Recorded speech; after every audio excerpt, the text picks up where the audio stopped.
দেখো, পাঞ্জাব ন্যাশনাল ব্যাংকের KYC form fill up কীভাবে করতে হয়। এখানে ফার্স্ট নেম তোমার নাম দেবে, মিডিল নেম যদি বৈদ্য ফৈদ্য কুমার ফুমার থাকে তখন দিতে হবে, আর লাস্ট নেম বৈদ্য যেটা। অ্যাকাউন্ট নাম্বারটা দিয়ে দিলে ঠিক আছে। জেন্ডার মেল হলে যে লিখবে মেল, আর তারপর ডেট অফ বার্থ দিয়ে দিলে, ফাদার নেম মাদার নেম যেটা সেটা দিয়ে দেবে। রেসিডেন্সিয়াল স্ট্যাটাস ইন্ডিভিজুয়াল লিখলে হয়, কিন্তু মানে তোমার বাসস্থান কোথায় লিখতে হবে। প্যান কার্ড নাম্বারটা এখানে লিখতে হবে, কিন্তু তোমার প্যান কার্ড নাম্বার। এইখানে এইটাই। হ্যাঁ এটাই। প্রফেশনাল মানে তুমি কি করো সেটা লিখেছি, অ্যানুয়াল ইনকাম দেওয়া হয়েছে।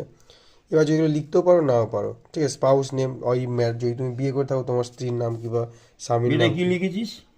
শ্যামলী বৈদ্য। এইখানে এখানে কি আমার চাকরি? ডেলি লেবার লিখেছি। আরে 60 বছর 70 বছর বয়সে ডেলি লেবার, বেকার, রিটায়ারমেন্ট। তাহলে কি হবে এটা? থাক। থাক, দিন আনো দিন খাও, সেই জন্য ডেলি লেবার বলি। নাহলে 1500 টাকায় মানুষ খেতে পাবে নাকি। তারপরে ওভিডি টাইপ, এখানে আধার কার্ড দিয়েছি, এবার আধার কার্ডের নাম্বার দিয়ে দেবো, ওভিডি নাম্বারটা দিয়ে দিতে হবে, ঠিক আছে। আধার নম্বর দিয়ে দে। দিয়ে দিয়েছি। তারপরে এখানে কি করছে, এখানে আর একটা তোমার অ্যাড্রেসটা দিতে হবে, আর নিচে লিখতে হবে সেম অ্যাজ অ্যাবাভ, মানে ওপরে যা আছে সেটা সেম। এখানে এবার তোমার সিগনেচার করে দিতে হবে, এখানে তোমার ফোন নাম্বারটা দিতে হবে, যদি ইমেল আইডি থাকে সেটা দিয়ে দেবে। Email ID. তাহলে হয়ে গেল কমপ্লিট। এইভাবে ফর্ম ফিল আপটা করতে হবে।